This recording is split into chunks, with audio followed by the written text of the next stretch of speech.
કોંગ્રેસના રાષ્ટ્રીય અધ્યક્ષ મલ્લિકાર્જુન ખડગે સાહેબે હમણાં જાહેરમાં તમામ ગુજરાતીઓને અભણ કીધા, નિરક્ષર કીધા. અને એટલે મારે વિનમ્રતાથી કહેવું છે કે ભારતના રાષ્ટ્રપિતા મહાત્મા ગાંધી ગુજરાતી છે અને એ પરદેશમાં જઈને બેરિસ્ટર થયેલા.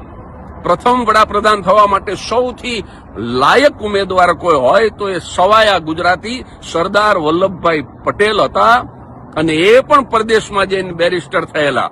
સરદાર વલ્લભભાઈ પટેલને પોતાના રજવાડાની સૌ પ્રથમ આહુતિ આપનાર ગોહિલવાડના કૃષ્ણકુમારસિંહજીથી માંડી અને ગુજરાતના તમામ રાજાઓ હાઈલી એજ્યુકેટેડ હતા, પરદેશમાં જઈને ભણેલા હતા.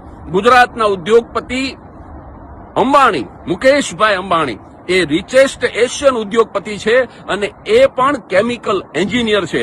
એટલું જ નહીં, આપણા સાયન્ટિસ્ટ ડોક્ટર વિક્રમ સારાભાઈ, ઇસરોના સ્થાપક, એ તો હાઈલી એજ્યુકેટેડ હોય જ. આપણા સાહિત્યકારો ઝવેરચંદ મેઘાણી, પન્નાલાલ, સુંદરમ, ઉમાશંકર, તમે જેટલા નામ લ્યો, આ બધા જ અંગ્રેજી કાવ્યોનો ગુજરાતીમાં અનુવાદ કરનાર હાઈલી એજ્યુકેટેડ સાહિત્યકારો હતા.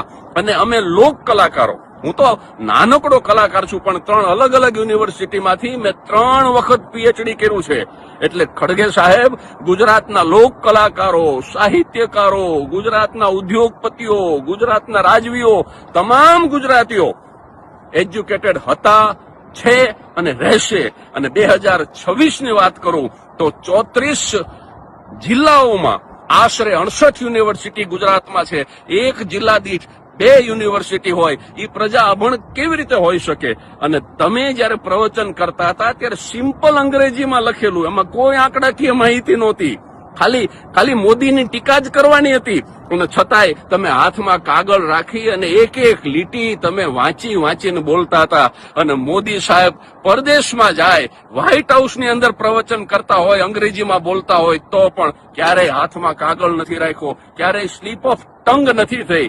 તો આદરણીય ખડગે સાહેબ, તમે જ નક્કી કરજો, ગુજરાતીઓ અભણ છે કે કોણ અભણ છે?